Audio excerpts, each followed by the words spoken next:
Olá, pessoal. Meu nome é Mirela Carla. Está no ar mais um Autospod, podcast mais atípico deste Brasil. Minha gente, uma salva de palmas. Muito bem. Ai, que legal, gente, esse estúdio animado. Fazia tempo que eu não gravava aqui em Rio Preto. Estou aqui hoje para gravar um tema muito importante com mães queridas. Mas antes disso, quero falar aqui para você que está nos assistindo, se você já deixou o seu joinha, se inscreve no canal para dar esse apoio aqui. Quanto mais vocês participarem, mais interagirem, comentarem, compartilharem, mais as plataformas vão entender a relevância desse assunto, levar para mais e mais famílias. Faz toda a diferença, pessoal, quando vocês deixam aqui o seu joinha. Não é coisa de youtuber, sabe? A gente pede mesmo porque faz diferença para o crescimento do canal. Então, já participa, dá essa força. E falando de apoio, quero falar para vocês do patrocinador oficial desse canal, que está aqui desde o começo, o IEPSIS. O IEPSIS é um instituto de capacitação de pais e profissionais. Tem vários cursos sobre autismo, neurodiversidade e também pós-graduação. Tem pós-graduação, então tem cursinhos assim mais pontuais para você entender sobre o autismo, sobre como você fazer aí as intervenções em casa, estimular o seu filho. Tem cursos também sobre alfabetização e tem esses cursos mais robustos, como pós-graduação, para você que quer aí se profissionalizar, né? Então vamos dar uma olhadinha.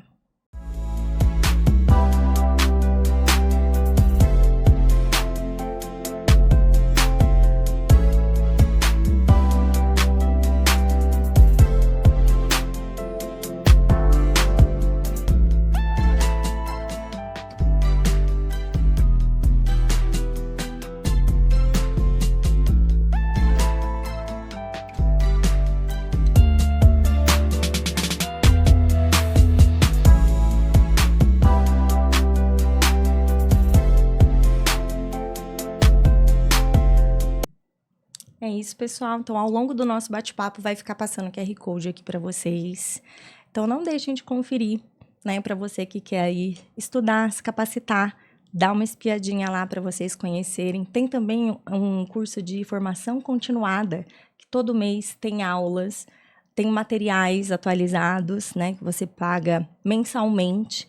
E aí tem sempre atualização sobre o autismo, né? Para você estar sempre ali recebendo esses materiais, né? E com um linguajar bem para pais, para os avós, para cuidadores, né? Não é um linguajar técnico. Então fica a dica também para vocês darem uma olhadinha, né? A gente que está sempre buscando se atualizar também por um valor muito acessível, tá bom? Então vamos hoje ao nosso bate-papo. Trouxe grandes amigas aqui que estão nessa caminhada já faz um tempo, para falar de um tema que tem sido muito falado e é bastante importante. Bom, intervenção precoce, nós aqui desta mesa já passamos dessa fase, minha gente. Mas e aí depois da intervenção precoce? Quando chega aí dos 8 aos 12 anos, é uma fase de recalcular rota, né? Então a gente tem que pensar nessa nova fase. E aí, o que resta pra gente? É o momento de tirar da clínica? E o ABA? É hora de parar? Vai continuar? Como que fica essa intervenção? O Dr. Paulo gosta muito de falar do momento de desinstitucionalização. Para conversar sobre essa fase, que a gente precisa pensar numa transição de terapias, né? Eu tenho aqui comigo as minhas grandes amigas Mariane Marangoni e Cássia Higashi. Uma salva de palmas! Sejam muito bem-vindas, meninas. Obrigada. Obrigada, Mirela. É um grande prazer estar aqui de novo. E vou falar, o pessoal não está preparado para essa conversa de hoje não, viu? Então, pois é, né? E você está vindo de um congresso que teve agora no Rio também, e lá teve inclusive palestra sobre esse tema, né? Sim. Vim agora do IEPS Tour do Rio de Janeiro. Foi muito falado sobre isso, muito questionado sobre isso, e que nem nós estamos comentando. É muito difícil para, principalmente a família, dar andamento, porque ainda as clínicas não estão preparadas, ou algumas estão, poucas estão preparadas, mas vamos falar muito sobre aqui hoje e vamos ver o que vai dar. Mari, a gente também aqui está sempre nos nossos grupos também, né, debatendo. e quebrando a cabeça, né, para adequar os nossos meninos para essa fase, né? Porque, afinal, o José tá com 9 anos. Isso. E é engraçado que quando a gente fala de autismo, a maioria das pessoas já fala a criança. Tipo, é a criança, Por quê? Porque a gente tem aquela visão deles pequenininhos, como se fez 7 anos, o autismo acaba e a vida segue normalmente. E essa não é uma realidade. E, na verdade, a gente está aqui para fazer história, porque não existiam profissionais. Os autistas adultos que a gente conhece não fizeram uma intervenção robusta, adequada, assim, a grande maioria. Eu não conheci nenhum, mas pode ser que exista uma pequena parcela. Então, a gente tá começando, tá desbravando tudo isso. E não é fácil, porque a gente tem que ter um senso crítico, ter um mínimo de conhecimento para a gente perceber a hora que não dá mais ali onde a gente tá, o que tá acontecendo. E muitas vezes somos nós que temos que falar, olha, assim não tá dando. Então, como que a gente pode fazer? Ou se não, olha, aqui não dá mais. E é muito difícil. Porque a verdade, isso que você falou, né, de que nós estamos fazendo história, isso é real, porque nós não temos outras gerações de crianças que cresceram terapeutizadas, com um tratamento adequado, para a gente ver, olha, deu super certo, né? Nós não temos isso. E aí, assim, a gente tem o que a ciência diz do que é ideal, e aí a gente tem a nossa realidade, que muitas vezes está quilômetros-luz do que o que a ciência diz, do que é ideal e do que a gente pode proporcionar para os nossos filhos, né? E aí, enfim, a gente vai tentar fazer o nosso melhor, tentar adequar a nossa realidade, né? Então, assim, a gente está sempre costurando. Nós aqui, a gente pode falar, né? A gente não conhece nenhuma família que tenha tido um tratamento ideal para alguma criança, para algum adolescente. A gente não conhece. Então, assim, mesmo nós, né? A gente teve nas nossas histórias aqui do que a gente conhece, a gente foi acompanhando umas às outras, a gente teve fases de assim, tá bom aqui, tapando o buraco ali, muito ruim ali, mas ninguém de nós teve um tratamento nem perto do ideal para os nossos filhos. A gente foi dando o nosso melhor, né? Então, é sempre muito sobre isso, assim, de tudo muito distante do ideal. Sempre adaptando, né? Sempre buscando ali, não, mas eu não tenho isso, mas eu posso fazer aquilo. Não, mas eu não tenho esse profissional, mas a gente pode fazer com uma supervisão ali. A gente manda, ele não vai fazer esse material, mas eu faço. E sempre foi assim a nossa realidade. E é por isso que eu falo que é tudo muito novo. E também eu fiquei pensando aqui, conforme você foi falando, a questão do ABA, né? Então, porque o tratamento para as criancinhas, para os pequenininhos, é o ABA. Tá, mas assim, as pessoas têm a visão daquele ABA da criança sentada na mesinha. E ABA não é isso. ABA é uma ciência, análise do comportamento. E eu acho que até os profissionais, alguns não sabem disso. Eu acho que tem alguns, uma quantidade, assim, bem grande de profissionais que eu acho que eles não têm ideia do que é realmente olhar aquela criança, aquele pré-adolescente, aquele indivíduo com individualidade. E aí a gente acaba aceitando o que eles estão vendendo pra gente. Então, muitas vezes, a gente deixa de acreditar nos nossos filhos, a gente passa a olhar para eles com olhos da descrença, olhos do conformismo, e se a gente desistir, quem vai fazer pela gente? Sim. É muito complexo e é uma questão da gente se autoavaliar como mães mesmo. Não que a gente tenha responsabilidade, que a culpa é nossa, nada disso. Mas talvez, se nós não tomarmos a iniciativa, ninguém vai tomar pela gente. Ninguém vai chegar e falar assim, tá tudo errado aí, viu, amiga? E eu já fui essa pessoa na vida de muitas pessoas, eu fui muito criticada. Então, hoje eu fico muito na minha. Dou palpite na vida de vocês, mas assim, porque tem pessoas que não estão preparadas, não querem escutar. Porque escutar, entender a realidade, vai tirar ela de uma zona de conforto. Sim, no meu caso, por exemplo, o Ricardo tá com 11 anos. 11 anos, quando eu comecei numa cidade interior de São Paulo, uma cidade pequena, há 10 anos atrás, né, 9 anos atrás, não se falava nem análise do comportamento. E quando se falava, era muito errado, né? Não era a ciência ABA. E, então, eu já comecei na dificuldade da intervenção precoce, quando ele estava engajando, né, na intervenção precoce, que a cidade ela realmente montou, que realmente seria análise do comportamento, a gente viu a dificuldade de profissionais capacitados para intervenção precoce, que é o efeito esponja ali. A gente já viu essa dificuldade. Quer dizer, eu sempre estou um pouco na frente.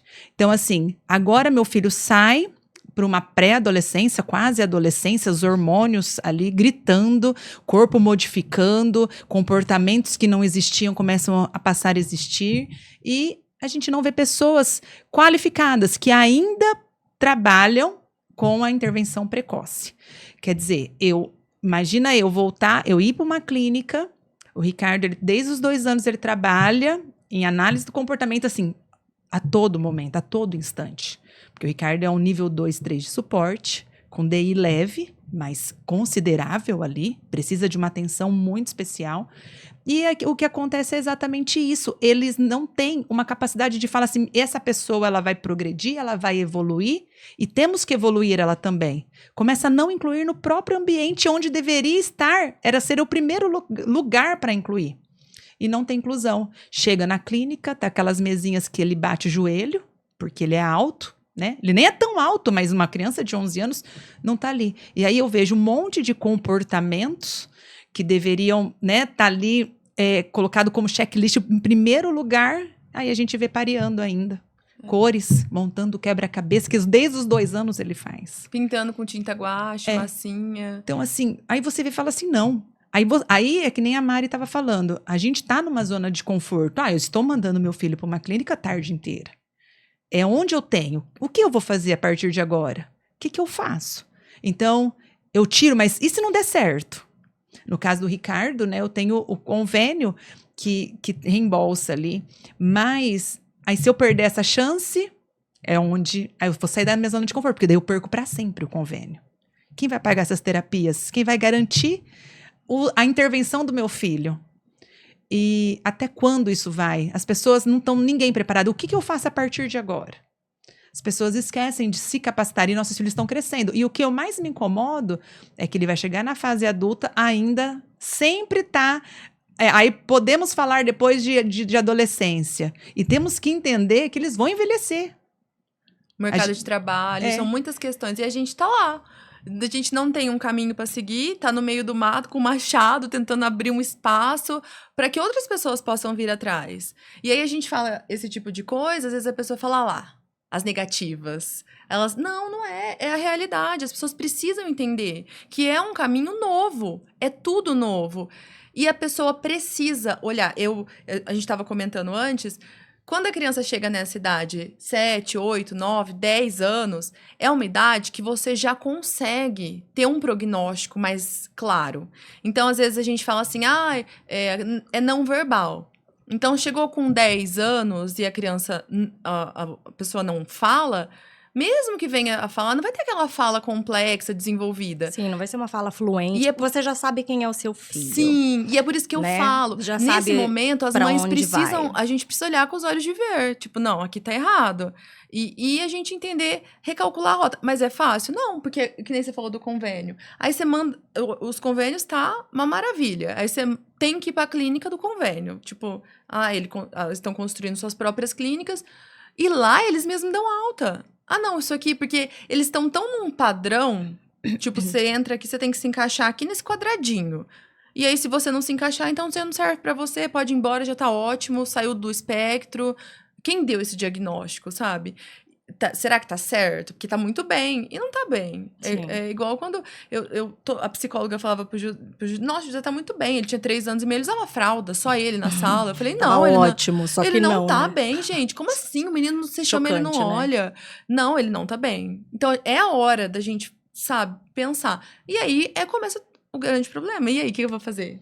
E a dificuldade, eu falo também assim, igual eu falei, meu filho nível 2, 3 de suporte, mas todo mundo já enxerga a deficiência nele. As crianças, as colegas. Você imagina nível 1 de vocês, né, nível 1 de suporte, a dificuldade, porque aí fica essa questão mesmo também. Será que é autista mesmo? Aí Mas ele é muito... Nossa, ele não consegue viver em sociedade. Ele fica uma pessoa rabugenta, chata. Porque até quando é criança, é passado, né? Ele tá meio sonolento. Ele não dormiu pouco. É o jeitinho dele. É o jeitinho dele. Mas quando cresce... Ele realmente... Aí a gente preocupa não só também como o comportamento, é como a depressão que ele vai ter, né? A ansiedade. Diminui total a tolerância, né, gente? Com esses tipos de comportamento. Então, quando é criança, a sociedade tolera. E aí, conforme vai crescendo, diminui o quanto se tolera desse tipo de comportamento, né?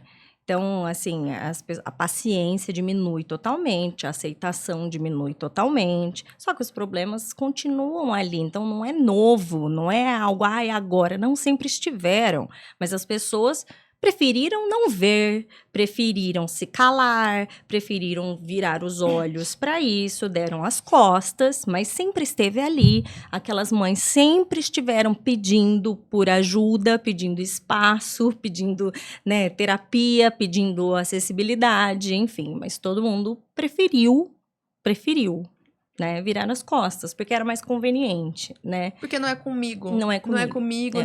Não sou eu quem estou sofrendo, não é o meu filho, então, que pena, ai, coitadinho, né?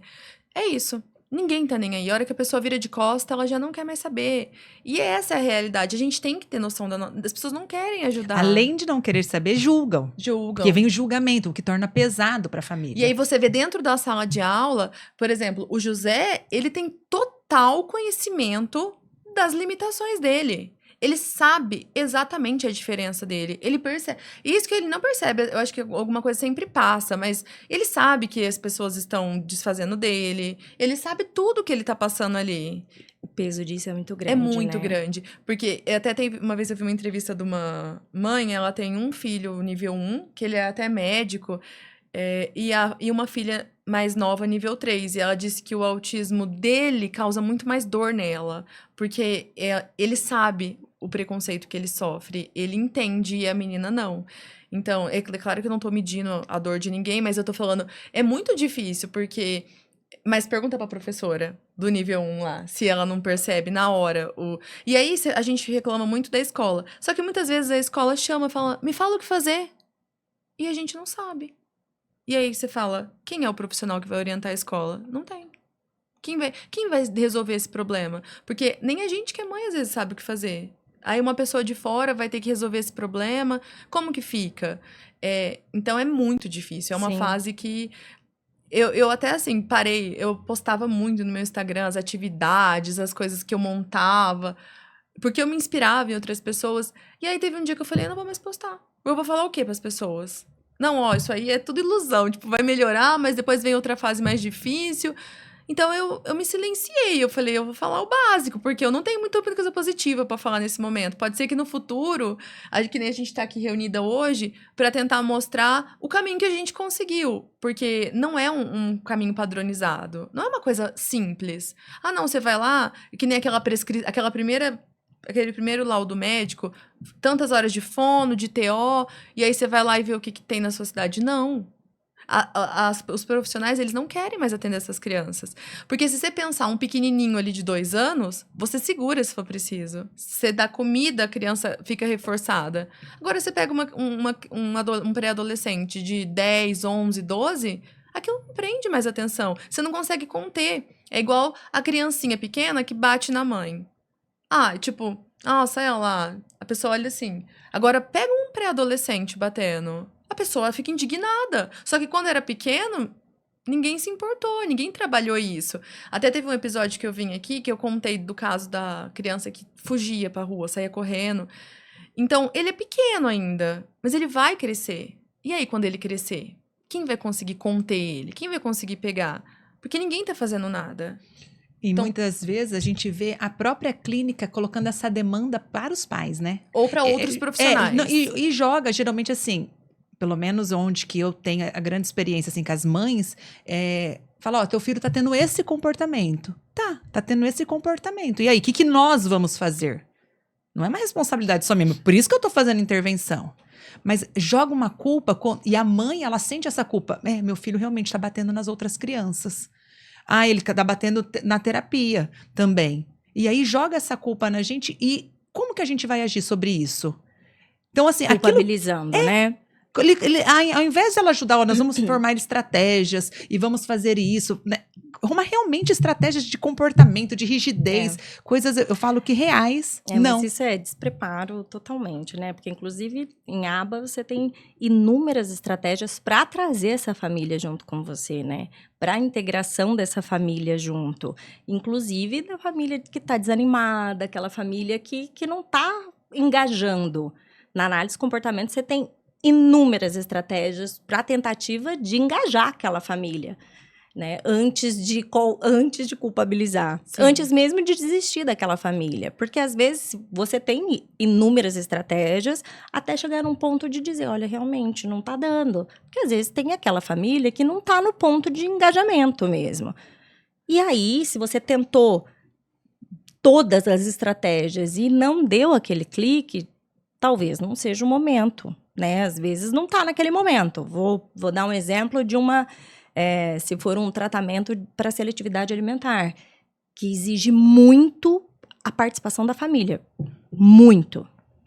Às vezes não tá no momento. Eu já estive nisso, de tipo, não consigo encarar agora um tratamento de seletividade alimentar. E tá tudo bem. E tá tudo bem. Não consigo esse grau de comprometimento e doação agora, porque é muito.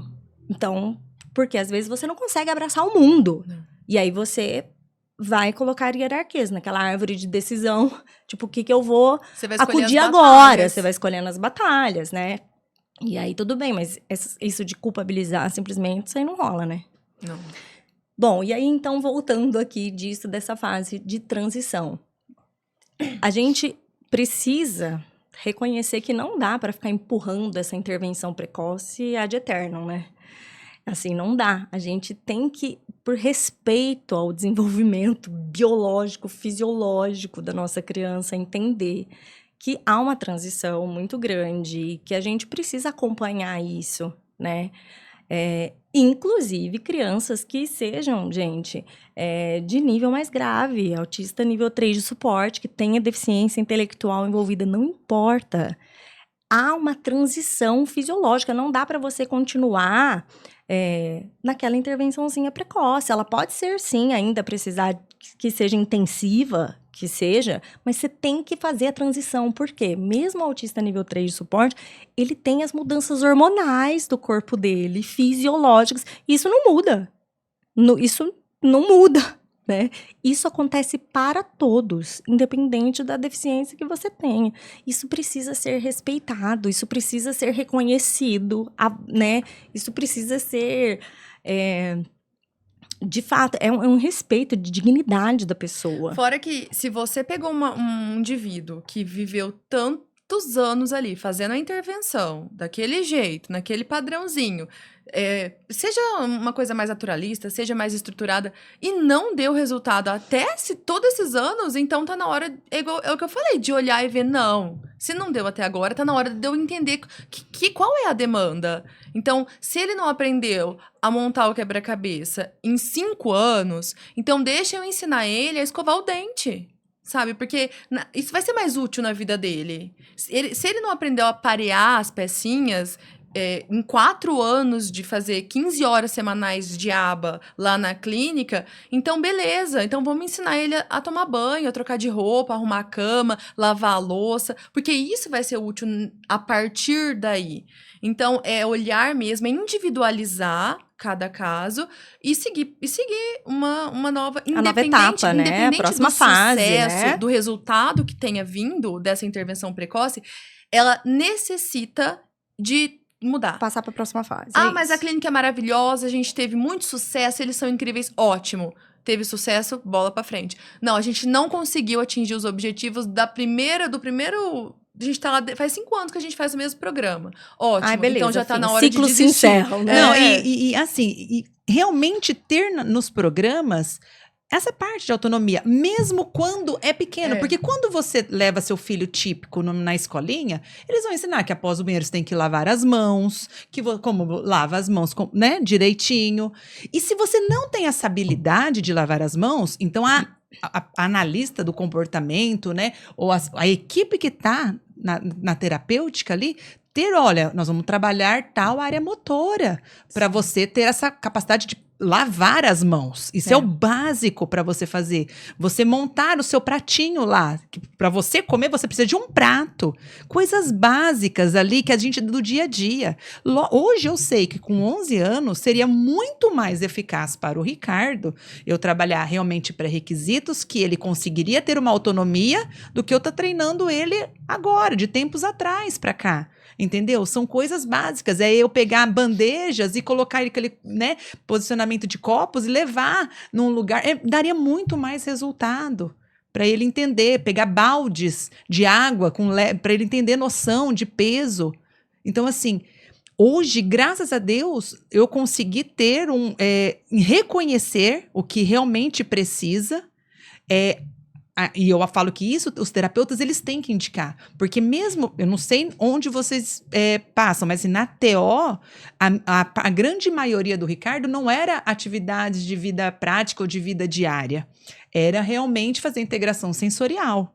E o Ricardo, hoje, de tanta integração sensorial, ele sabe se autorregular. Ele dá a corridinha dele, ele consegue buscar, ele consegue ir no jump dele, fazer os pulinhos dele. Ele consegue. Então, qual seria o mais importante com 11 anos? Se eu continuasse na clínica, fazer só integração sensorial, 50 minutos, a terapeuta ocupacional? Não. Ou não? Fazer agora o que eu estou fazendo? Com certeza, hoje ele consegue preencher quase todos os itens de autocuidado, de higiene pessoal. Consegue tomar banho sozinho, vestir sozinho, ele consegue entender onde que é o banheiro, fechar a porta. Então, assim, é o mínimo que se deve fazer. Dar condições para aquela criança viver. Aquela criança ter autonomia, porque é mais leve para a família. Ter dignidade também, né? Isso porque é ter dignidade. E dignidade para a família, eu falo. Porque a gente... É super importante montar quebra-cabeça? Só se for para reforço, se você for seu personagem preferido, né, tá? Porque do normal...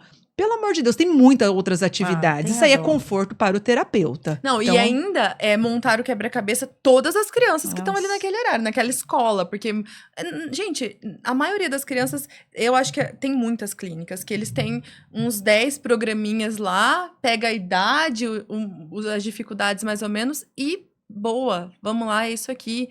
E aí não para olhar, falar, para conversar com a família. Qual é a sua demanda? E, inclusive, uma coisa que eu aprendi a valorizar muito foi a orientação parental. Toda semana a gente tem uma hora de conversa. E aí é passada as questões do José da terapia, as questões que aconteceram na escola, porque a gente tem, a clínica tem contato com a escola toda semana. E aí, o que foi resolvido? E eu passo as minhas demandas. Muitas vezes, eu levo coisas do tipo, olha, o José me falou tal coisa e eu respondi tal. Você acha que é o ideal? Porque eu não sei. Tipo, a gente teve uma criação que não é o que eu quero dar pro meu filho, a que eu tive. Eu amo meu pai e minha mãe, eles fizeram tudo o que eles podiam. Mas hoje a gente entende que existem outras formas, até pela questão do autismo. Então, quando você tem um profissional ali te orientando realmente, te passando, te explicando. Porque muitas vezes, é claro que no caso da seletividade alimentar tem muitas outras questões, mas no batidão ali no dia a dia, nas questões comuns, o profissional, a família às vezes não está engajada porque não está nem entendendo o que está acontecendo. Uhum. Nem tem noção do que fazer. Então, é hora de falar. Às vezes o profissional fala para a família, o que você pode me oferecer? É isso. O que você pode fazer na sua casa? E aí, a gente ser honesto. Eu não posso fazer nada. Tipo, o máximo que eu posso fazer é deixar menos na TV. Ótimo. Então, a clínica parte daí. Porque não pode culpabilizar a família, porque você não fez, não tá dando resultado. Mas a gente tem que começar a ter esse tipo de pensamento, de raciocínio. Será que é isso, sabe? E entender que as pessoas têm obrigação também. É uma questão ética, é uma questão humana. O profissional que tá ali atendendo, ele tem que ter respeito por aquela criança, por aquele adolescente, por essa família. Aquela pessoa que tá ali é o amor da vida de alguém. Sim. E eles não têm. E aí a gente fica constrangida em perguntar. A gente fica falando, nossa, mas como que eu vou falar? Porque ele não tem consideração de fazer o que meu filho precisa, que é a obrigação dele. Mas eu fico constrangida em falar, você não vai atender direito? Você não vai sair do celular? Então, a gente precisa de ter esses questionamentos. É muito importante. Se empoderar. Entender, né? Entender o que exigir. né? Se empoderar mais do tratamento do nosso filho, né? E aí, de forma prática, assim, para o pessoal conseguir visualizar. Porque foi bem legal juntar nós três aqui, porque são 3 casos bem distintos, né? E que a gente consegue exemplificar para vocês. Porque, por exemplo, tá surgindo bastante no TikTok, né? Então, tá fomentando bastante uma discussão que é assim, a partir dos 7, 8 anos, então, meninada que tá em intervenção desde criança não aguenta mais aba, não aguenta mais clínica, e uma onda de mães tirando a meninada de intervenção, saindo. Não quero mais aba, tô tirando da clínica, e é isso. E aí, será que essa é a resposta?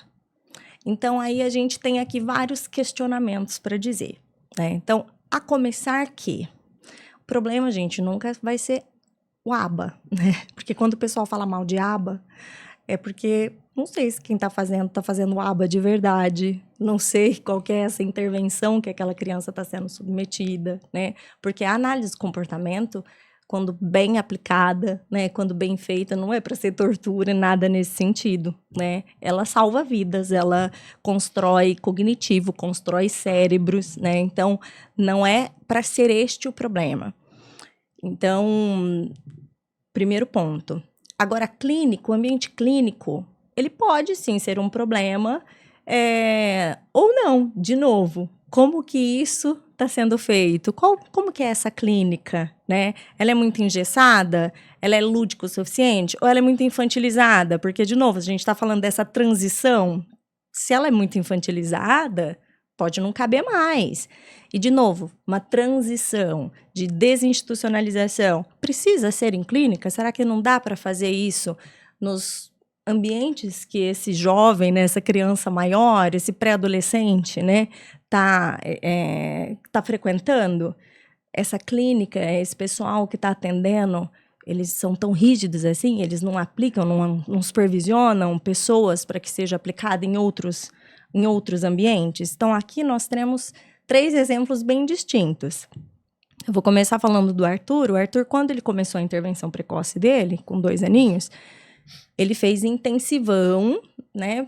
E eu também fazia muito intensivo com ele em casa, tal, de maneira que o Arthur, com 4 anos e meio, ele teve alta, dado pela clínica mesmo, do aba intensivo na clínica, tá? Então, ele cumpriu os critérios de alta pela clínica, pela equipe. Então, aqueles critérios todos, fez aquela alta progressiva de diminuindo as horas, tudo, até que ficou em casa comigo.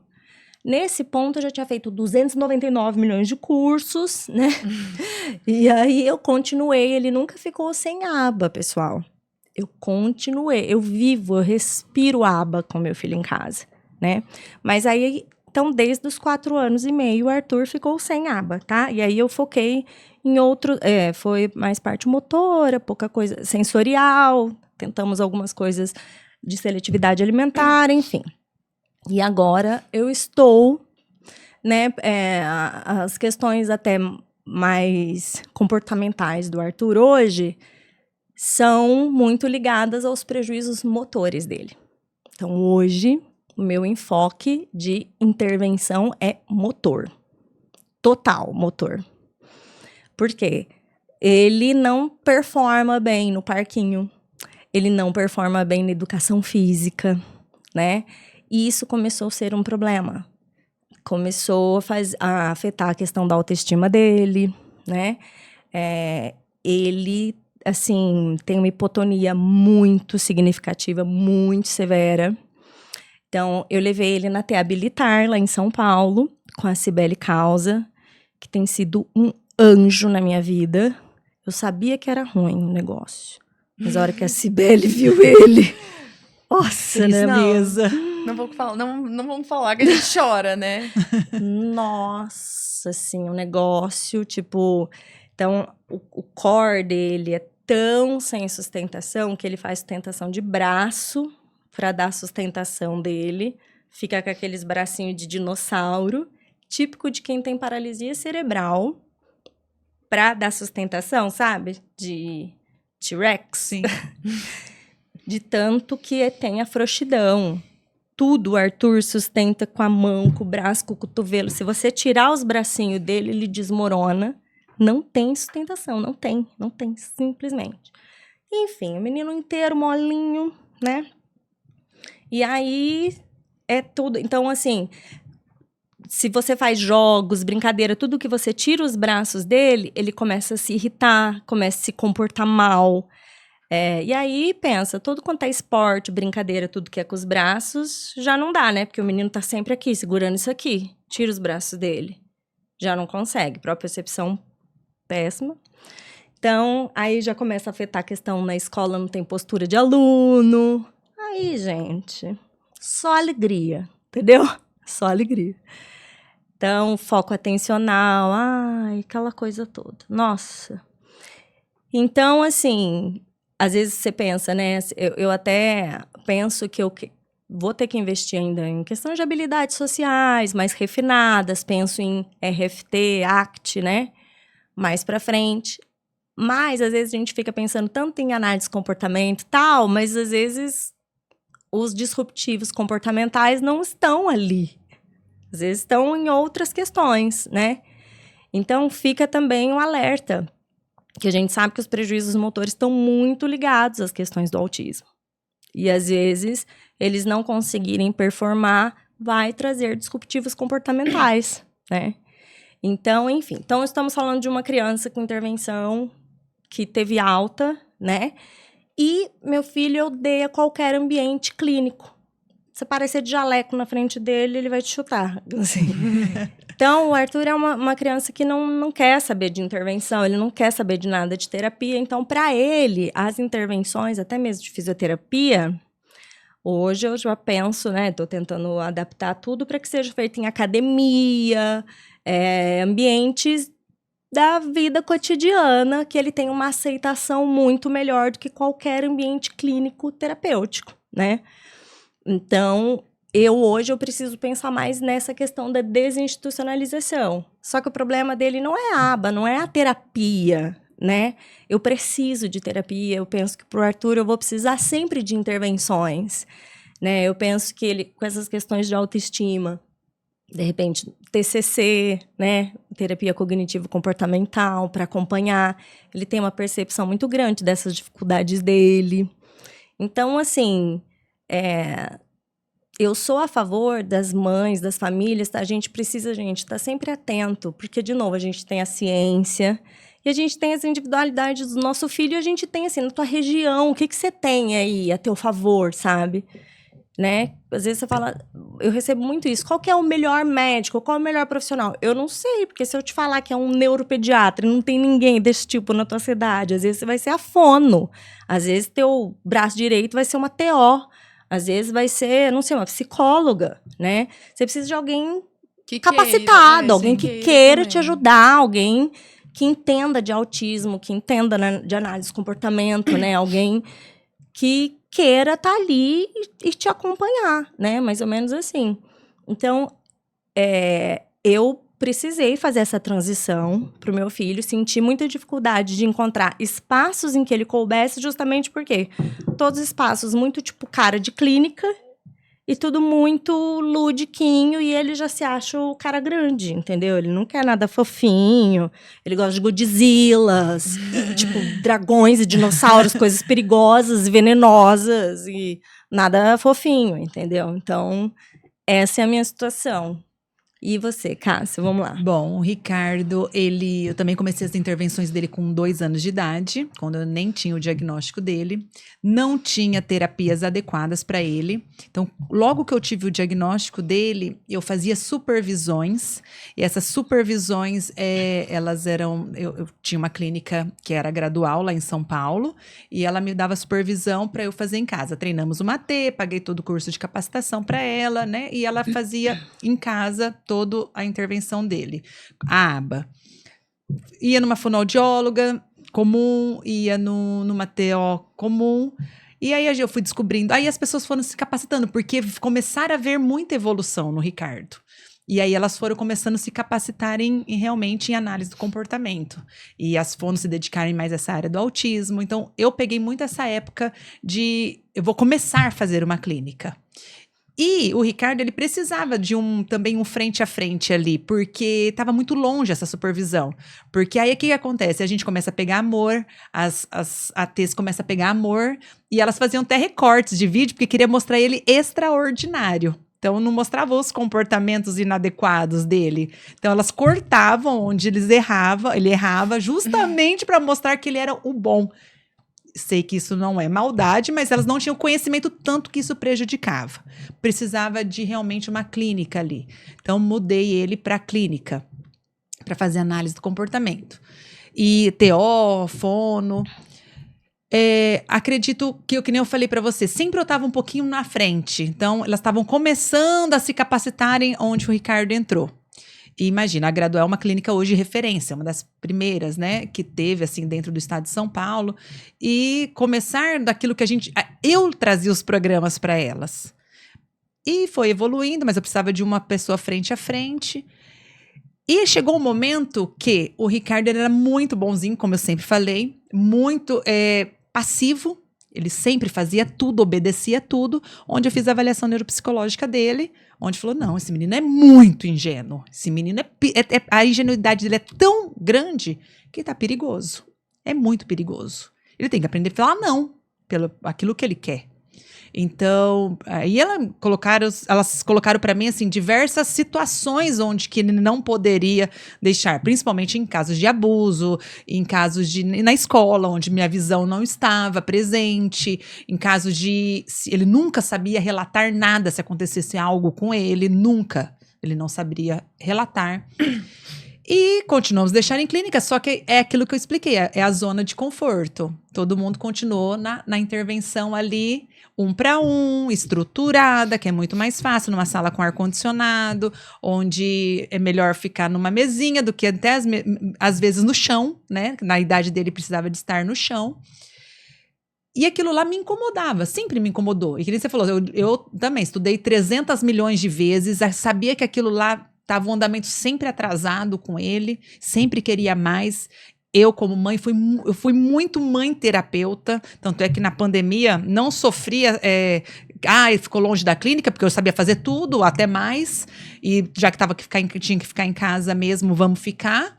Então, foi uma área que ele teve até uma grande evolução, ele teve uma perda na escola, mas nas terapias ele teve uma grande evolução, porque eu era ali a mãe que ficava ali o tempo todo. Mas chegou o momento da pré-adolescência que eu te falei. Então, 9, 10 anos, a idade que até os seus filhos estão, começou ali, né? Pelos pubianos, comportamentos, né? Começou já a saber falar não para as coisas que ele não queria. Era muito bom para mim, porque realmente ele não queria, só que as pessoas viam como mau comportamento. Por quê? Aquele menino bonzinho tá falando não, tá gritando que ele não quer fazer atividade, tá rasgando folha, entendeu? Então, assim, começou a ter esses problemas. Ele começou a ficar muito irritado no ambiente também em clínica. Por quê? Porque já não batia mais de frente daquilo, porque elas queriam que ele continuasse aquele menino quietinho, sem dar trabalho. Sem dar trabalho, e ele começou a anunciar, eu não quero mais, eu estou cansado, eu não quero, isso eu não quero. E aí começou a ser um problema. Então, aí começou a ter muito... Eu ia conversando, porque eu queria que treinasse o que ele realmente queria. Para mim, isso é importante.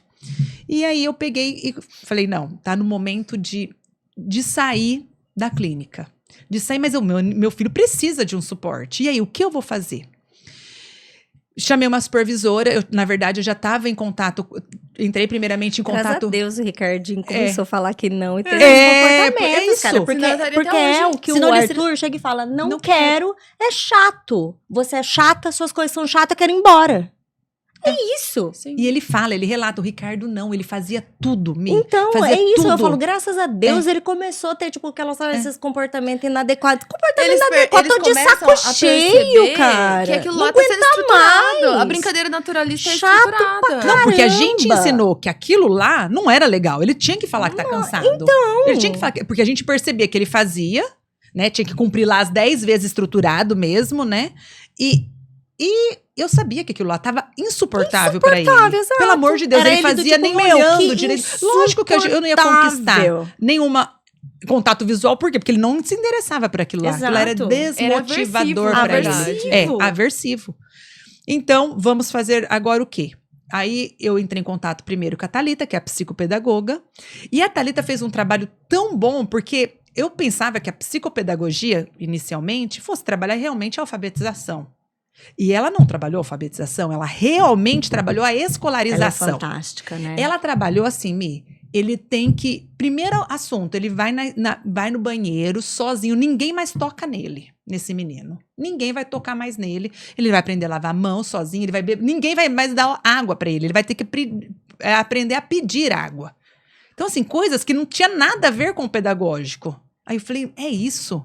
E aí ela começou a falar, não, esse menino... E a Thalita, ela é muito acelerada. Então, assim, ela não se contenta com pouco. Ela tem que ser o perfeito pra ele. Aí você vê o tanto de gente fraca que passa pela nossa vida. Aí você fala assim, você fala, não. Que pare, mas que vontade. Porque assim, não é que passou pouca gente. Só passou. Tipo assim, cara, não é como se a gente... É que daí eu vou ficar... Porque não é como se a gente ficasse acomodada. Não, a gente vai atrás de 1 milhão de gente, Aí, quando você encontra um bom, porque o bom faz todo aquele bando de gente que passou na tua vida, você fica num ódio. Porque aí você fica assim... O que eu fiz todo esse tempo? Você fala, cara... Que isso? Que trollagem. Que show da Xuxa é esse? Que show da Xuxa é esse? Não é? A que ponto chegamos, E a Thalita, ela fez uma revolução mesmo na escola. Thalita Pazeta. Thalita Pazeta, ela fez a mudança na minha vida. Ela fez a mudança na escola, então tirou todo mundo da zona de conforto. Todo mundo. Ela colocou... e ela colocava assim, ó, o material adaptado não é para o final do ano, é para ontem. E ela ligava para a coordenadora pedagógica. O material está pronto? Não, eu tenho que... Não, você não está entendendo. O material é para ontem, não é para o final do ano, não é para amanhã. Então, assim, ela pegava no pé. E ela conseguiu, por mais que ela tirou todo mundo da zona de conforto, ela colocou autoridade. E a escola viu que seria bom ela estar lá. Porque também tem isso daí, né? A gente pensar, a escola não vai concordar. Não é toda a escola que concordaria, né? Mas a escola entendeu que seria bom ela estar lá, né? Ela estava dando todas as dicas para a escola. E ela investiu nisso daí. Só que aí a gente viu evolução real, de autonomia, de entender que na escola ele está sozinho, longe da minha visão. Onde eu penso em estar seguro é onde a gente mais vê as coisas acontecerem. E a Thalita é tão incrível que ela faz chamada... Ela não faz supervisão assim uma vez na semana, não, com o Ricardo. Ela faz ao vivo ali, gente. Ao vivo e a cores. Então, assim, não tem jeito de você pegar, gravar vídeo e cortar o vídeo, porque ela tá ali ao vivo. Ela marca alguns horários e na escola também. Então, ela é direta. E a demanda tá ali, eu arrumei uma AT maravilhosa, porque ela conseguiu treinar essa AT maravilhosa. E o Ricardo tá muito bem. Aí sim a gente conseguiu ver uma verdadeira evolução. Mas que para os terapeutas, o que aconteceria? Não estava bom, porque ele tinha comportamentos inadequados, de falar que ele não queria fazer atividade, de bater de frente, ele falar que ele não queria estar com... Porque o Ricardo, ele não tem o interesse muito por amigos. E o interessante, eu sempre penso assim, a gente tem que respeitar. Com 11 anos de idade, eu respeito o Ricardo, porque eu não quero que ele tenha autonomia, então eu tenho que saber respeitar ele. Saber respeitar é negociar, não é deixar fazer tudo o que ele quer, mas ser negociável, porque eu quero que ele me fale o que ele quer, o que ele não quer. Então, por exemplo, a partir de agora, a gente coloca assim pra você, ele fala, eu não quero ir na festa de aniversário. Não, Ricardo, nós vamos porque é parente, é o primo seu, e a gente explica pra ele que ele tem que ir, mas ele não gosta, aquele ambiente pra ele não tem prazer. É muito barulho, é muito estímulo, é muita luz, ele passa mal, entendeu? Ele fica um turbilhão ele não gosta. Hoje é tão legal que ele aprendeu a ir no aniversário quando necessário, porque se for um amiguinho do Léo e da Mara, ele não precisa ir. Total. Hoje eles vão sozinhos. Total. Então, se ele for porque ele tem que ir, ele entende que ele vai na cama elástica, pular para se autorregular, mas com aquele barulho da criançada, o que ele vai fazer? Ele volta E ele pega real o tablet ou o celular. Porque lá ele se isola, ele não consegue ficar com o abafador incomoda ele, o aperto do abafador incomoda. E ele conseguiu arrumar uma estratégia que ele vai ficar no celular, ele faz um joguinho pedagógico, Word Wall, ele trabalha com um joguinho pedagógico, e quando ele quiser ele volta de novo na cama elástica, porque a cama elástica é bom para ele. Estar no pula-pula ou estar em qualquer outros lugares lá naqueles brinquedos que ele gosta, para ele é maravilhoso. Mas ele entendeu agora o ponto que eu não consigo mais ficar aqui porque tá me dando dor de cabeça, tá me dando ânsia de vômito, e aí eu vou pra mesa. Me autorregulo ali, longe do barulho, isso ele faz sozinho hoje. Então ele volta e ele vai de novo, ele vai e volta, é muito legal. Até o Dr. Paulo falou, mas ele consegue fazer isso? Gente, é inacreditável, porque é exatamente isso que eu queria. Isso não se ensina, isso é ele entendeu aquilo que é. Por exemplo, você vai numa festa, né? Tá te incomodando barulho, você retira, você vai mais longe. Você quer conversar com alguém, você vai para fora da festa. E ele conseguiu ter essa percepção. E o que acontece ainda de tudo isso, aí a Thalita me indicou uma supervisora, uma psicóloga, na qual a psicóloga ficou uma semana na minha casa, ela ia na escola com ele, ficou acompanhando durante uma semana, ela é de São Paulo, a Yasmin. Ela veio de São Paulo, ela ficou uma semana, e o Ricardo acordava, ela ia pra escola junto com a gente. Ela só ia embora da minha casa quando o Ricardo dormia.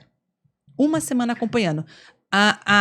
Essa semana, a gente ficou o mais natural possível. As mesmas comidas, como ele fazia, tudo que ele fazia, eu coloquei ali para ela ver.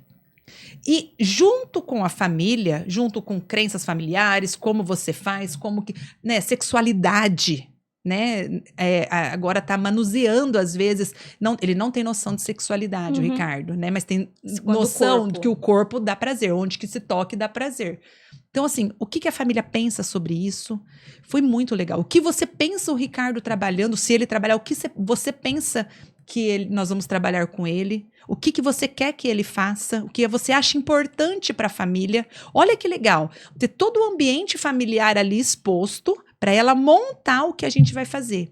Então, assim, o Ricardo, aí ela reúne toda a equipe que trabalha com ele, uma vez por semana, toda a equipe, a menina que dá Funcional Kids para ele, porque o Funcional Kids dele é normal, não é nem a psicomotricidade. É ali dentro no condomínio onde a gente mora. Reúne toda a equipe para discutir como vai ser cada ponto. E aí funciona por quê? Porque elas, de acordo com a família, como a gente vai estruturar, então a gente trabalha como vai fazer, trabalha dentro do parâmetro mesmo que a gente está convivendo. E a Matê vai na minha casa aplicar. Que é o ambiente que nem você falou, o ambiente que ele tá convivendo ali. Não adianta eu colocar ele numa clínica, sendo que ele fica no condomínio, ele fica lá em casa, ele fica num ambiente lá fora.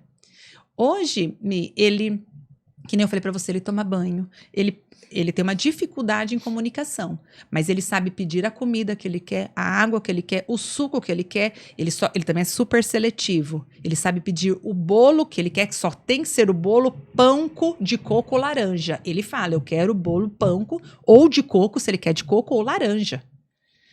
Ou de laranja, o sabor laranja. Então, assim, ele sabe pedir, ele sabe onde estar todas as coisas na minha casa. Então, a gente tá progredindo isso daí semanalmente. E eu consigo ver resultados em gráficos, porque eu acabei de voltar do Dr. Paulo agora, ele falou, isso aqui é um programa certo, isso aqui é um relatório perfeito. Ele precisaria muito de uma fono. Não estou com fono e não estou com TO.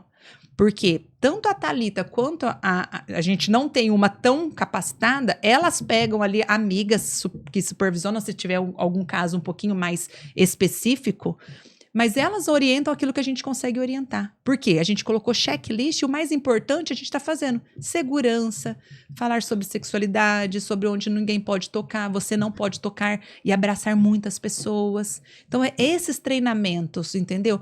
Hoje ele tem programas, para ele é super motivador, com o computador, ele ama a telas, a gente usa a favor nosso. Sim. Então, ele preenche formulários, ele sabe hoje que ele tem um nome, que ele tem a data de nascimento dele, que o sexo dele, ele sabe as placas do banheiro, coisa que ele entrava em qualquer um que colocasse ele. Hoje a gente treina placas com ele de banheiro. Qual que é masculino, qual que é feminino. Então, assim, na prática mesmo, você tá no shopping, ó, você tá vendo que saída tem as placas, mostrar que existe placas, informações. É o que é relevante pra ele, Pra né? De novo, ele. porque senão você fica fazendo uns treinos que não tem nada a ver, que não vai habilitar ele pra vida, que não tem a ver com a segurança. Justamente, se você solta ele, não sabe nem pra onde vai. Entra em qualquer lugar, sai por qualquer lugar, não tem... Abraça qualquer um. Isso, exato. Do tipo assim, gente, e aí? Você tá gastando dinheiro, tempo, energia, pra quê? Sabe, é igual, sei lá, vamos ficar nós aqui discutindo fórmula de Bhaskara. Pra quê? X. Gente, pelo amor de Deus, cara, não. Você gasta tudo isso pra perder a tua saúde depois. Porque a gente vai Totalmente. ficar doente, a gente adoece. Não faz sentido quando a gente isso. percebe o tempo que perdeu. Você essa é a precisa de um verdade. plano direcionado, que tenha funcionalidade. Sim, dentro daquele ambiente que você vive, dentro da família como você vive, entendeu? Não adianta ele ir numa clínica, onde que a clínica, todas as pessoas eram evangélicas, não podiam falar sobre datas comemorativas, sendo que a minha realidade é outra. Eu ia numa clínica onde não comemorava datas nenhuma, Natal, ele não via feito. Então, assim, que efeito que tem, sendo que a minha realidade é totalmente outra. Onde a gente só vê coisas de Natal, a gente encontra a família, todo mundo. Então, o que tem importância para tua família? O que é importante para ele? Então, é isso que a gente determinou para ele e tá dando super certo. Lógico que eu penso em colocar uma fono, mas ainda não é ali dentro da lista das prioridades. Isso, de entendeu? novo, não dá pra abraçar o mundo.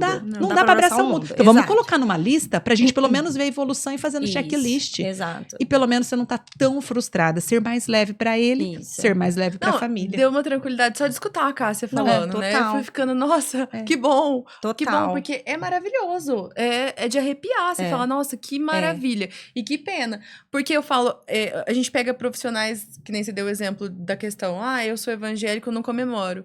Mas e você tá ali pra quê? Porque, tipo assim, não é sobre não, você, querido. Não é. É questões éticas Aí você isso tem daí. que trabalhar a rigidez, só que você é tão rígido que você não flexibiliza pra mas atender a demanda da a família. gente cansa de ver isso, né? Profissional mais rígido que o próprio autista que ele tá acompanhando. A gente E aí fica cansa de ver maravilhoso isso o aí. resultado. A gente cansa de ver. Eu tô falando isso porque, assim, o Ricardo, ele exige um suporte substancial. Então, assim, ele precisa de uma comunicação. E mesmo assim, a gente tá se virando como pode. E tá dando certo. Tá dando e a gente tá vendo evolução. E dentro da primeira vez eu consigo ver ele com 11 anos, lógico, com um atraso, claro, mas dentro de possibilidades que todo mundo tá falando, meu Deus, que legal, esse menino vai pra frente. Tá vendo? Qualidade de vida, né? Então, aí hoje, ele tá com acompanhamento, então, com a Thalita. Com a Thalita, com que é psicopedagoga. E com a Yasmin, que é psicóloga. Que é psicóloga. Aí eu tenho o Matê em casa e o Matê que é da escola. São diferentes, tá? Mas as duas, como a T dele que fica em casa, também trabalha na escola de manhã. Então tá todo mundo ali em comum acordo. E também, que nem você falou do Arthur, ele também faz a parte ali ele faz jiu-jitsu hoje. Porque a gente vê que é a base, né, Mi? A base, eu acho que é atividade... atividade física. Você o falou, Arthur o Ricardo faz Kung Fu e faz judô. Então, mas de terapia, vamos dizer assim, tipo, pensando em estruturado, tá fazendo fisioterapia. Sim. Hoje.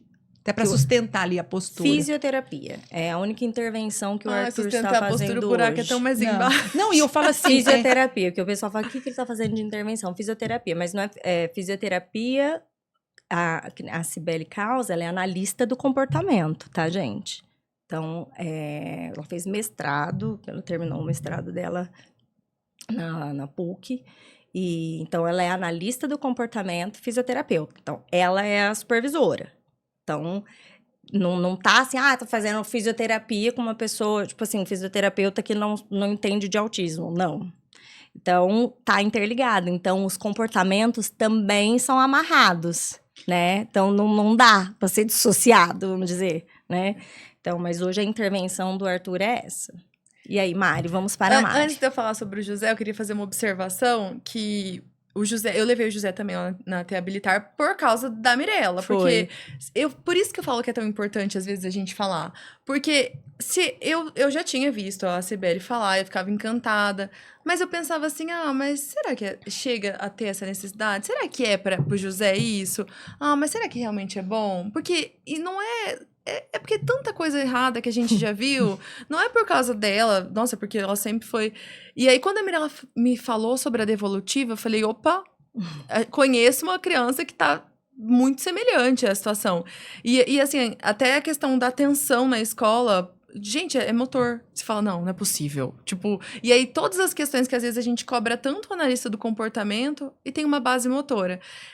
Mas o que eu queria falar, não é propaganda, porque não estou ganhando, mas é porque é surreal. Gente. Propaganda que dá certo, a gente tem que fazer. Não, também, exato. Mas é porque eu falo assim, às vezes falam assim, mas é porque... Não, é porque realmente... Quando é bom, quando é ruim, eu tô tentando ficar calada. Mas quando é bom, acho que a gente tem que falar. Quando é ruim, a gente fala também, né? Quando a gente pode... A gente manda no direct. Com certeza. Que a gente fala no direct. E, gente, eu falo, hein? Tipo assim, eu falo muito. A gente fala mesmo. E o parâmetro das mães é qual? Quais são as terapeutas do José Augusto? Então eu vou nelas, que são boas. Mas aí, o que acontece? Quando eu cheguei lá, quem atendeu o José foi o Vitor e a Giovana. Gente, o José Augusto tem muita dificuldade motora. Ele tem o personal kids também. Só que ele tem resistência, ele não quer, ele sabe da dificuldade. Ele amou tanto que ele falava assim, a gente não pode vir mais vezes aqui? Eu quero ficar aqui. Não, mas eu amei esse lugar. E foi indicado até um intensivo motor dos 40 dias, 3 horas por dia. Só que o fantástico daquele lugar é que eles são fisioterapeutas, eles são analistas do comportamento. Eu tenho uma amiga, uma coisa que eu vi. Uma amiga, ela tem um filho, acho que ele tem uns 4, 5 anos. E é um caso gravíssimo de uma criança que não aceitava ficar dentro da sala. Que uma criança que chutava tudo e ele não entrava no aba, que tinha, assim, os melhores profissionais ali para pôr ele dentro da sala, para tentar fazer qualquer intervenção. Nunca conseguia. Sempre tinha algum empecilho. Ele foi fazer intensivo, a criança foi fazer intensivo lá, ele ficou 40 dias, 4 horas por dia, dentro da sala, sem chorar, sem reclamar, brincando. Por quê? Porque eles são milagrosos? Não. Porque eles estudaram e eles aprenderam a lidar. Mas eles não são psicólogos. Mas eles sabem manejar o comportamento, eles sabem engajar, eles sabem olhar a individualidade da criança. E agora a gente começou a supervisão com o Vitor, porque aí é o mesmo caso do Arthur. Ele vai orientar um profissional aqui para atender o José. E aí, o que acontece? É um programa aba. É isso que eu falei, não, é isso que eu preciso. É um programa aba, porque eu amei. Porque a gente tá tão acostumada com os gráficos, com tudo, com o registro, que eu falei, e é isso. E aí, lá no programa aba, é pro José. Então, lá tem, assim, tudo que o José gosta. Até dicas de assunto que o José Augusto, para ele, pro profissional que já atende ele. Mas o que é para ser feito exatamente. E aí, você falou sobre a supervisão direta, e aí ele falou, não deu certo, teve dificuldade nos vídeos, a gente vê, eu vou ficar ao vivo com você. Eu vou te falando, faz isso, faz aquilo. Então, é o profissional que ele quer realmente acertar. E aí, quando você encontra, é igual a Mirella falou, gente, tanto de físico que já fez a avaliação do José, que nunca me falou nada. Tipo, a criança não consegue... O José Augusto não conseguiu correr na esteira, porque o passo de uma perna é maior que... É gritante, assim. Nossa, é chocante. O dia que eu cheguei lá, a Cibele já olhou esse tênis, Mirella. Esse tênis. Aí gente, é o tênis que ele anda em todo lugar. Ninguém nunca me falou nada. Ela olhou, não, esse tênis... E aí, de fato, aí ela me explicou tudo, tipo, que nem o Arthur, ele tá fazendo muito ponta de pé, ele não fica andando de ponta de pé, mas ele dá uma pisada que fica projetando, assim, então, sim. Aí ele tá andando, aí ele projeta, aí ele vai andando, aí ele projeta, quando ele vai correr, ele dá, às vezes, umas corridinhas, assim, sabe? E aí, tipo, ele usa tênis normal, tênis de corrida normal. O que eu pensava, né? O amortecedor. Uhum. Aí ela falou assim, não. Tipo, o Arthur, por exemplo, ele tem que usar aqueles tênis que você fala que as pessoas não podem usar. Aqueles flat, retão. Porque qualquer um que tenha amortecedor ou que tenha algo mais alto, projeta mais ainda a ponta de pé. Ele não pode.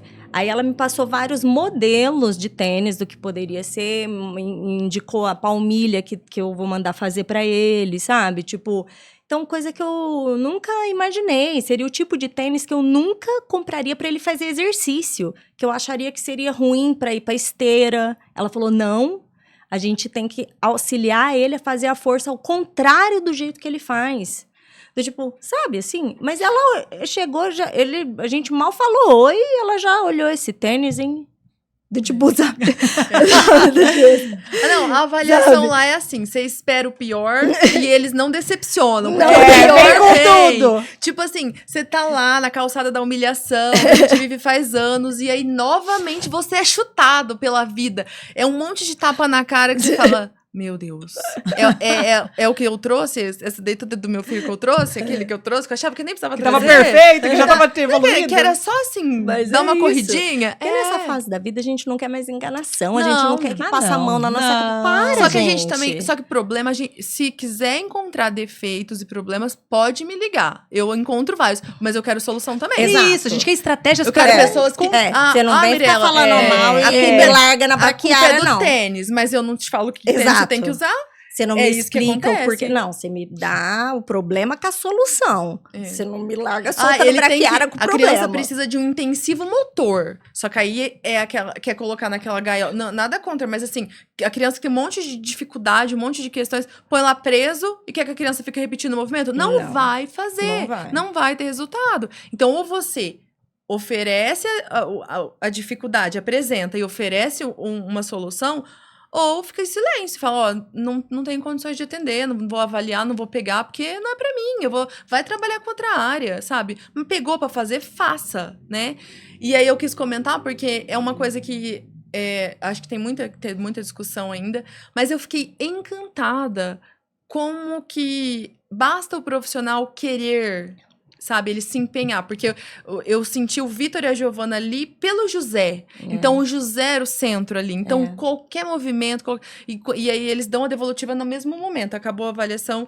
E ele trouxe detalhes até da forma como o José olhava. Nesse momento, você percebeu que ele olhou de tal jeito, que ele já não estava gostando. Então, se fizer assim...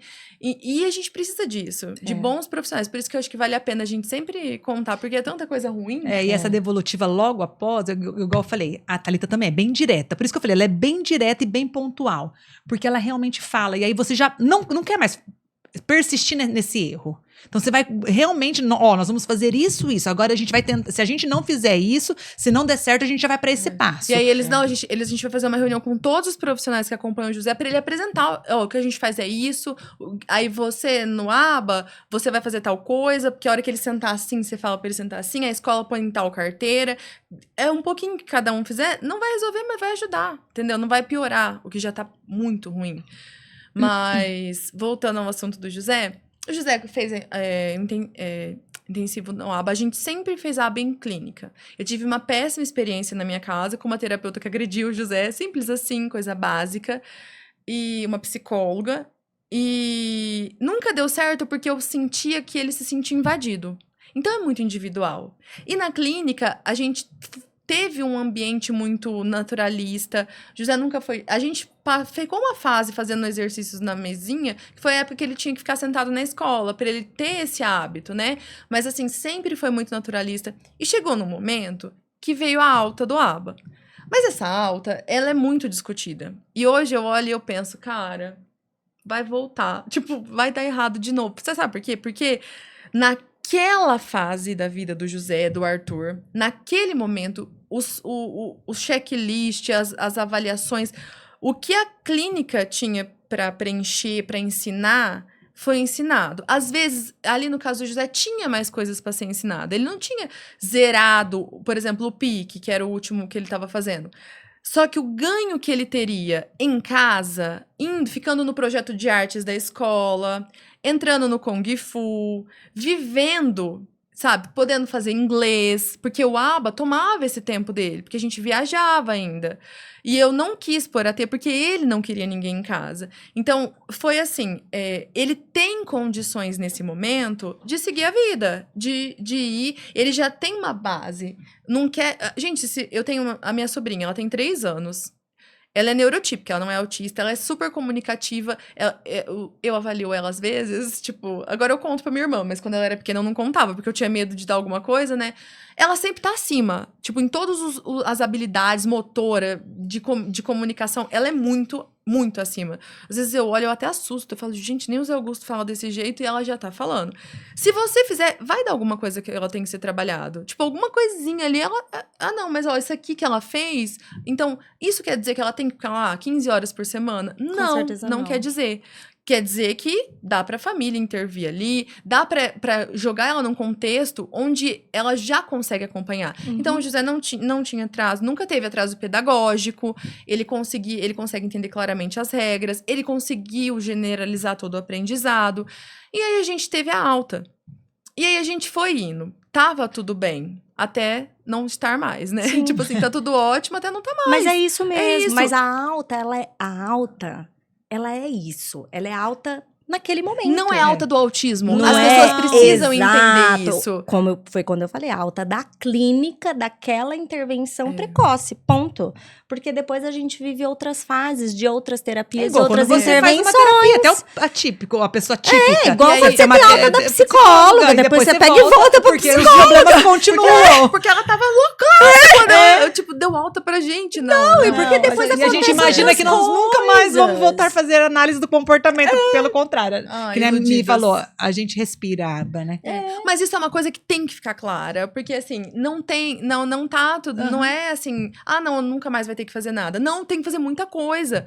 E eu tinha essa visão. Gente, então essa criança tá 0 bala. Tipo, saiu do espectro. Não tem nada a ver com isso. Isso tem que ficar claro. Porque o questionamento...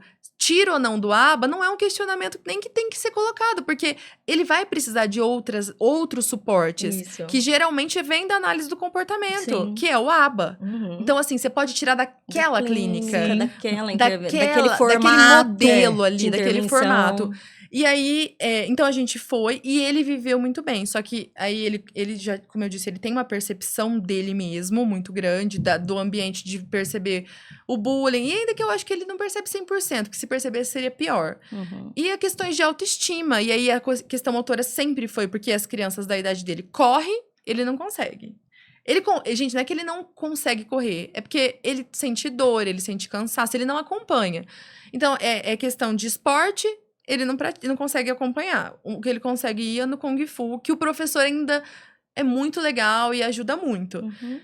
E aí, ele teve uma crise na escola, nunca tinha acontecido, e ele tipo, bugou, ele chorou, falou que ele nunca foi ouvido, que ninguém ajudou ele, e ele pontuou coisas do ano inteiro. De tudo que tinha acontecido, que a gente tava ali, e o tempo todo mundo em cima. A escola até pontuava, Mariane, aconteceu isso. E eu falava com ele, não, e ele, não, tá tudo bem. E aí, foi aí que eu voltei. Bati lá na porta do aba, Sim. tipo assim, oi família. Voltei! Tudo bem, queridos? Lembra de mim? Estou aqui. E aí, eu falei, olha, o José, contei tudo o que aconteceu. Tipo, estraçalhada eu tava. Mas eu falei, eu preciso agir rápido. E aí, só que aí, quando a gente voltou, aí a gente já voltou num novo formato. Que não tinha absolutamente nada a ver com o antigo. Então, é uma clínica grande que ele vai, então tem muitos profissionais. E assim, eu deixei muito claro o que eu buscava. É claro que eu tenho certeza que eu fui compreendida, mas... Ninguém gosta de escutar o que ele tem que fazer. Mas eu fui muito claro. Eu falei, o que eu preciso é isso. Dá pra me oferecer? Se não desse, eu entendo. E eu ia encontrar em outro lugar. Só que se fosse pra me oferecer, tinha que ser aquilo. Sim. E foi oferecido. Então, agora, o que acontece? A gente voltou pro aba na questão, assim, de grupos sociais. Então, as dificuldades do José são habilidades sociais. Então, foi feita uma avaliação. E aí, foi até engraçado que o dia que... Então, ele tem a supervisora, que é a Bárbara, e a Ana Júlia, que é a coordenadora. E eu amo as duas de paixão. E quando elas me deram... Sabe quando você olha, tipo, os objetivos há 4 meses, 8 meses, 12 meses? E aí, eu falava, gente... Tipo, não vai dar certo, cara. Ele não vai conseguir. Tipo, porque depende muito de desenvolver essa parte que talvez ele não desenvolvesse. E eu tinha isso muito claro.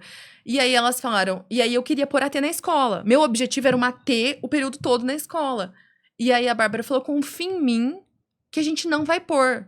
Porque não adianta alguém ali pra, tipo, entrar na rodinha com o José e ele não saber fazer essa abordagem. Então, a gente vai pra clínica uma vez por semana e ele faz um grupinho social, onde ele tem os objetivos. Então, ele tem que aprender a abordar crianças, os pares, ele tem que aprender a negociar. Por quê? Porque não é só o que ele quer e não é só o que o amigo quer. Só que ele tem que saber falar isso. Porque, tipo assim, por ele, é só o que ele quer. Ele é o centro do mundo, acabou. É só o que ele gosta, legal. E não é isso. Ele tem que saber filtrar o que ele fala. E onde que eles trabalham? Lá. Então, elas expõem ele a todas essas dificuldades e colocam com outras crianças que têm habilidades que ele tem dificuldade. E que, às vezes, a dificuldade da criança é uma habilidade do José. E aí, cada um com com a T. Aí, que nem a Ana Júlia tem uma sobrinha que ela leva, às vezes, que ela é típica. Então, porque aí dá para trabalhar exatamente aquilo que precisa. Em alguns momentos, ele fica só ele e a terapeuta, que é a Marília, que é a AT. Por quê? Porque tem questões que, às vezes, tem que ser trabalhada ali. Então, ele é muito provocado. Por quê? Porque ele vai ser provocado na escola. Então, assim, elas treinam ali para que ele consiga responder. E, gente, deu muito certo. Então, a gente teve a devolutiva dos 4 meses e ele bateu tudo. Tipo, tem 3 que tá em andamento, mas que ele já melhorou. E ele conseguiu generalizar. E agora é o momento dos treinos na escola. Só que deu tão certo ele ficar sozinho lá e a escola aceitar a orientação, que é a própria professora que vai falar, que vai registrar. A gente vai fazer um teste, né? Pra falar se tá dando certo aquelas habilidades, se não dá, olhando o José no contexto. Então, ele tá aprendendo. Então, no nosso caso, voltar para o ambiente clínico foi a melhor opção. Sim. Porque se a gente tivesse que fazer esses encontros ao ar livre, seria... Porque eu não sei o que acontece com o José Augusto, mas ele já tem uma visão que ali ele tá para aprender. E ele consegue generalizar tudo que ele aprende ali. Ele leva e tá dando muito certo. E aí, agora, em paralelo, a gente vai começar com essa questão motora. Só que ele faz fono ainda 3 vezes por semana. E até uma questão que você falou Então, do ABA é isso. E deu muito certo. Então, isso eu queria falar muito, porque eu já escutei muito, eu já recebi muita mensagem. Você voltar pro ABA, você voltar pra intervenção, não é que você fracassou. Claro que não é que seu filho fracassou. Mas isso aí, gente, é uma questão que é as pessoas reforçar. Não, isso é muito necessário. É importante. É importante porque, tipo assim, nossa, mas não tá tão bem. Não, gente, naquele momento não precisava mais. E por isso que eu falei, quando eu vejo uma criança, às vezes, muito pequenininha, que recebe alta, não é que, eu desejo. Não, é porque é óbvio, as demandas, muitas vezes, vão atropelar essa criança, esse adolescente. E a melhor coisa é ter um suporte. Alguém para te ajudar, igual tá acontecendo com o José Augusto. O que ele melhorou, e assim, as questões comportamentais da escola, que hoje eu vejo que foi questões motoras, porque ele sentia muita dor na mão, mas não é uma dor nos dedos, é uma dor em tudo quando ele escrever. E aí ele ficava muito, muito, muito aversivo, ele não queria escrever, e aí ele tinha que apagar, ele já ficava nervoso, bravo, porque ele sentia dor. E aí, na avaliação, o Vitor me explicou. Ele falou, claro que ele vai reclamar. Tipo, ele tem escoliose. Ele compensa tudo pro lado direito. Joga o peso aqui. Vai pra lá. A mão dele gira mais do que deveria girar. Então, esse controle do lápis já é mais difícil. Aí, ele tem que escrever. Só que, você entende? O ABA resolveu a questão do comportamento. Ele tá, sabe, foi flexibilizando. Só que se a gente não for na base... a gente vai ter para sempre essa dificuldade, esse problema. Então, o ABA tá trabalhando ele aprender a parte de comunicação. Só que se a gente não for lá na parte motora, que ele não sabe brincar, que ele não consegue acompanhar na parte motora, a gente vai ter um outro problema. Porque chega uma hora que o que a psicóloga pode fazer é limitado. O que a psicopedagoga pode fazer. E é por isso que a gente tem que ter essa visão de bom senso.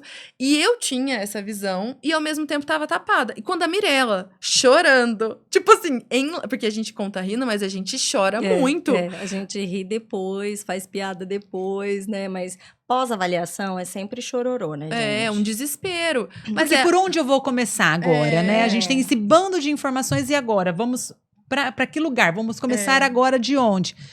E de tudo isso que a Mari falou, eu acho que é exatamente isso. Eu acho que nessa fase de transição, o objetivo ali, a base é área motora. Eu acho que assim, Esporte é vida, atividade física é vida, exercício físico é vida. Pra tudo. Pedagógico, aba, fono, comunicação, eu acho que é vida. Eu acho que é a base.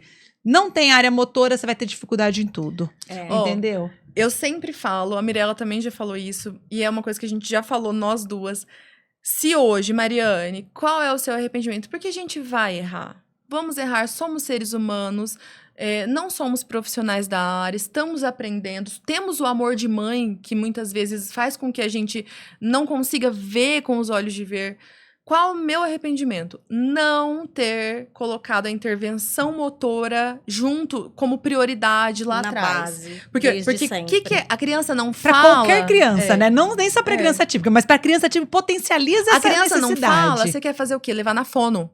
Não, ele não precisa de nada, ele precisa de fono. Não é. Gente, e talvez assim, se eu tivesse escutado alguém falando, eu também não ia falar, ela tá falando que o filho dela já fala. Não, mas é verdade. A parte motora é a base. Eu vejo hoje o quanto faz falta e o quanto é mais difícil hoje. É muito difícil. O Ricardo tem bastante estereotipia e ele reduz muito com a atividade motora. Tanto é que hoje, tempos em tempos, ele tem que dar uma volta, uma corridinha, onde ele volta e aí a postura dele, porque ele também é hipotônico, né? Então, lógico que a criança não vai parar ou não vai concentrar. A própria postura não deixa ele nem pensar, né? Então, hoje a gente percebe isso, a redução de estereotipia no ambiente escolar, onde tinha demanda, porque a área motora, ela influencia nisso daí, ela entra com uma corridinha que ele dá na quadra. Então, é ter dignidade, eu acho que para estar pronto ali, para o máximo que aquela criança consegue fazer. Igual você falou, eu não consegui na seletividade alimentar, ali manusear naquele momento, mas o máximo que eu consegui fazer é isso daí. E ter mudanças. Então, essa transição eu acho muito difícil. Mas, assim, pra mim, eu acho que a área motora é base, como pra nós três. Você viu que pras três isso foi... Por mais que todo mundo tem intervenções diferentes, a área motora é essencial. Não, e se você pegar... Eu não conheço uma mãe que, depois de tudo, não concorda. Não entendeu. Quando chega nessa idade... o motor. É o essencial, né? Ali. Você vai ter que achar um educador físico, um fisioterapeuta, psicomotricista, enfim, mas você vai precisar do motor. Porque vai fazer falta. Vai fazer falta, né? Que a gente demora para se tocar. Então, se você tiver ou nos ouvindo e for da intervenção precoce, se você puder pegar algo dessa nossa conversa, não espera chegar, sabe, nessa fase nossa para correr atrás. Você sabe que eu sempre pensava, se a Elisa, que é a minha sobrinha, for autista, a minha irmã vai ter que me obedecer. Eu pensava, e ela vai ter que pôr a parte motora. Vai fazer intervenção motora precoce. Né? Eu só queria fazer uma observação rapidinho, que o nosso tempo eu quase não falo. Tipo, teve uma vez que a gente ficou até uma hora da manhã, eu não falo quase nada. Que assim, é claro que o profissional ele tem que se especializar, ele tem que buscar conhecimento técnico. Mas eu queria contar uma experiência particular. A gente sempre teve muita dificuldade de encontrar fono. Sempre. E eu já levei o José em fonos assim. Nossa, é doutora, pós-doutora, é a famosérrima, é a clínica que tem um monte de trabalhando pra ela. Eu já levei em tudo quanto é lugar. Tipo, muitas mesmo. E o José já foi muito desrespeitado nessas clínicas. E aí... a gente tava com a Suzy aqui, que eu amo a Suzy de paixão. Só que aí a gente já não tava mais vindo no ABA. E eu viajo, né? Eu não moro aqui em Rio Preto. E aí a Daísa, que é a fono que ele tá hoje, ela tinha acabado de se formar. E aí eu falei, gente... Tipo assim, e se eu fizer uma avaliação com ela? Pensei, ela é irmã da TO do José de 1000 anos, que é a Daiane. E aí eu falei, vamos fazer uma avaliação? E aí tem aquela questão do convênio. O convênio tá pagando aqui, eu vou pra lá. Eu falei, eu vou pagar. E aí, gente, ela não tinha 1000 formações, ela não tinha... Só que sabe o que ela tinha? Vontade.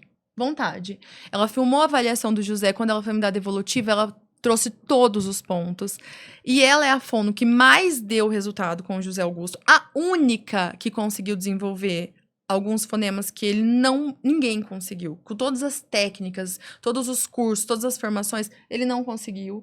Ele ama ir no atendimento dela, ama. Eles estão super bem. A gente foi pra Bahia passar as férias lá.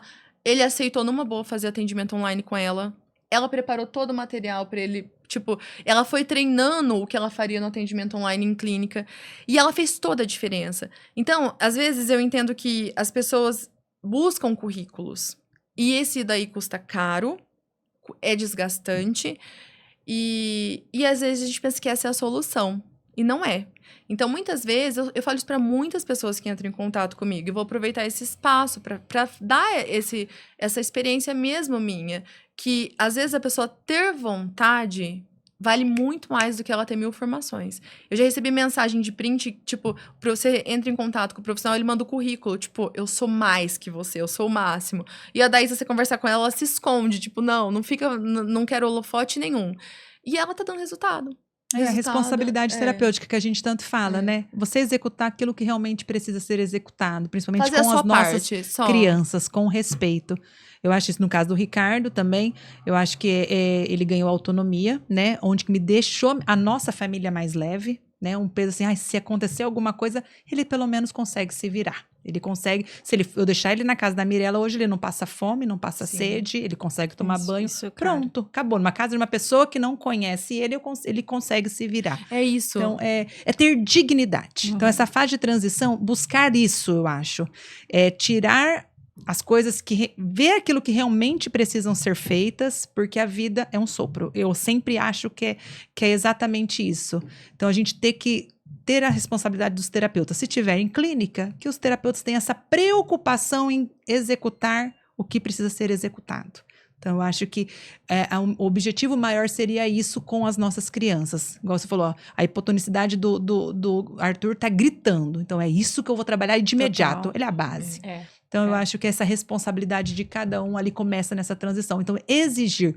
A gente se capacita como mães para isso, para tentar fazer o melhor, ver a dificuldade do nosso filho, mas não aceitar o pouco. E quando você tiver uma ideia, tipo aquele conselho que eu te dei de vozes da minha cabeça, tipo, experiência minha só, ninguém nunca... E você pode pensar diferente, mas se você tem uma coisa na sua cabeça, uma visão que faz sentido para você, que é muito diferente do profissional... Se ele não conseguir te convencer, se nada daquilo fizer sentido, segue você. Sim, você sabe por quê? Porque se for pra dar errado, que dê errado pelo que eu falei. Porque eu nunca vou ter a culpa de ter negligenciado, de ter passado por cima da minha visão de mãe, da minha visão de quem foi atrás, de quem sabia o básico, pra seguir uma pessoa que não tem afeto pelo meu filho, que se der errado vai virar de costas e falar, ai, que pena, não deu certo, perdemos apenas 3 anos, então vamos lá agora, vamos tentar fazer. Então a gente ensinou a parear algumas coisas aqui, mas assim, agora já passou da idade, agora ele já tem 5, pode ir embora, vai procurar outra pessoa. Ai, gente, e aí você perdeu tempo. É muito triste e é real. Então, assim, a gente precisa. Então, se for pra errar, vai ser porque eu quero que faça do meu jeito. Porque aí, pelo menos, eu não vou me arrepender. Vou me arrepender pelo meu erro, não pelo dos outros. Se tem uma coisa que é quase que científico, praticamente, pra mim, é feeling de mãe. Então, assim, eu nunca me arrependi de seguir o meu. Não, nem eu. Então, assim, até hoje... tem me trilhado no caminho certo. Então, mãe, você continua seguindo teu feeling, sabe? Porque eu acho que todo mundo que eu conheço que seguiu o próprio feeling levou no caminho certo. Quando tava com a pulguinha atrás da orelha, sentindo que alguma coisa estava errado, ou que não precisava mudar, que aquilo... Segue, né? Que eu acho que é sempre... Ninguém conhece melhor o próprio filho do que a gente. Ninguém. É isso, meninas. Queria agradecer esse bate-papo, mais uma vez, de vocês estarem aqui. Eu amo conversar com mães, conversar com vocês. Profissionais são sempre importantes, mas, para mim, é impagável, assim, as trocas de experiência de mães. Porque, cara, assim, só a gente sabe. Os perrengues. Eu que agradeço a oportunidade de novamente estar aqui. Eu amo o Outspod. Tipo, eu tenho muito orgulho da Mirella. Porque é uma mãe que eu conheço, é uma amiga minha do meu coração.